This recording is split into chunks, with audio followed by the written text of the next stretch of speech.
here I have Lenovo TAB 4.8, and today I'm going to show you how to access developer options on this device. So firstly, let's open settings. Then go to the About Tablet section, and here you have to find the line build number and tap on it with your finger several times until you get the message you are now a developer. And now you can find these developer options right here.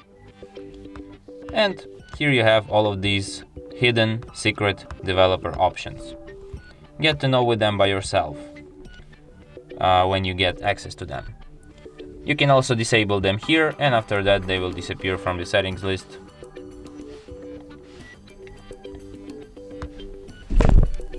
They should disappear, but unfortunately they don't disappear.